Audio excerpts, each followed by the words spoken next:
Good day everyone! Are you familiar with World Bank or ASEAN? For sure you know these organizations. I'm asking you this because our topic for today is the global interstate system. But what is this about? It is a whole system of human interactions. Politically, it is a system of competing and allying states. Thus, it is the main focus of the field of international relations. International relations is the study of how the different actors of the international community interact with one another on a daily basis.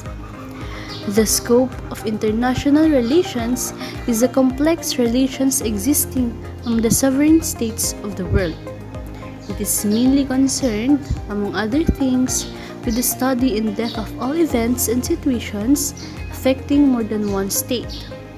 While international relations traditionally has examined interstate relations, the field covers a broad spectrum of political action among the different entities at different level of analysis. Levels of analysis problems in international relations. So in this pyramid, there are three levels of analysis. Number 1 is international or systemic level. Number 2 is state or unit level. Number 3 is individual or subunit level. In number 1, it means or argues that all foreign policy can be understood without even looking at the internal characteristics of nations or individuals. Rather, characteristics of international lead nations to behave in a particular ways based upon how much power they hold. Number 2. It argues that the international system levels tells only the part of the story of international relations, but looking at the backgrounds, it can offer a more complete examination. Number 3, it emphasizes the great man in history concept. In this view, the very personalities of leaders shape foreign policy. Leaders are not simply mechanically responding to international or state systems, but taking an active role in determining international relations. The individual level. In this level, it asks that would we look at the actions of individuals responding to the financial crisis according to their own positions or responsibilities. For example, a prime minister encountering the leader of another state to negotiate an important financial agreement, the head of a large corporation adopting a policy to rescue their business, or even the situation of individual citizens and their attitude towards austerity measures. The next level is the state level. It asks that would we look at states as actors in their own right as if they were clearly defined entities that have certain preferences and accordingly look at their actions and decisions to find an answer to our analytical questions? Would we then looking at how states interact with each other to deal with the crisis, or in other words, their foreign policy? How they build off each other's suggestions and react to international developments and trends? How they cooperate, say, in the framework of international organizations?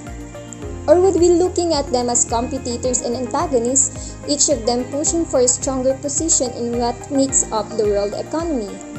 And lastly, the system level. Finally, might we try to look at the global level, the big picture, and try to wider-ranging dynamics that emerge from the global economic system to affect its various components, states, national economies, societies, and individuals. Next is the value of international relations in a globalized society. International relations promote successful trade policies between nations. International relations encourages travel related to business, tourism, and immigration, providing people with opportunities to enhance their lives. International relations allow nations to cooperate with one another, pool resources, and share information as a way to face global issues that go beyond any particular region or country. Contemporary global issues include pandemics, terrorism, and the environment.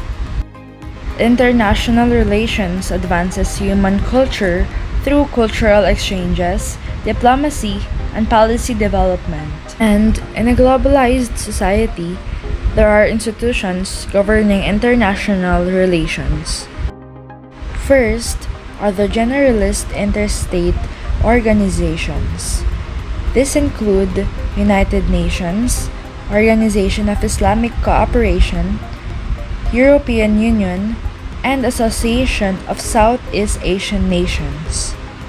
United Nations is an intergovernmental organization that was tasked to take action on the issues confronting humanity in the 21st century. United Nations describes itself as a global association of governments facilitating cooperation in the international law, international security, economic development, and social equity.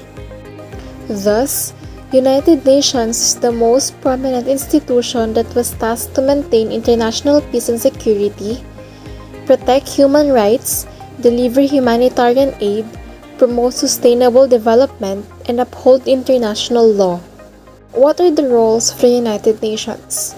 First is United Nations General Assembly, the main forum for international discussions, deliberations, declarations, and recommendations. Next is the United Nations Security Council. It is responsible for the maintenance of international peace and security. It has the power to intervene in the most serious human rights abuses by states. Next is the Economic and Social Council. It is composed of multiple committees which act as a forum to discuss international issues. Secretariat. It provides information, studies, tasks, and facilities needed by the United Nations. Secretariat is the main administrative body of the UN. International Court of Justice. The principal judicial organ is the International Court of Justice. It has jurisdiction to deal with international conflicts brought to them by member states and also to advise on issues in international law. Next organization is the Organization of Islamic Cooperation or OIC, which is an international organization that attempts to be the collective voice of Muslim world and to safeguard the interests and ensure the progress and well-being of Muslims. And the European Union, which is a political and economic union that are located primarily in Europe. It is designed to tear down trade, economic and social barriers, and promote flourishing in European countries. Association of Southeast Asian Nations. ASEAN is an intergovernmental organization comprising 10 countries in Southeast Asia, which promotes intergovernmental cooperation and facilitates economic, political, security, military, education, and socio-cultural integration among its members and other countries in Asia. Economic institutions. Economic institutions includes World Bank, World Trade Organization, and International Monetary Funds. First, World Bank is an international financial institution that provides loans to countries of the world for capital programs.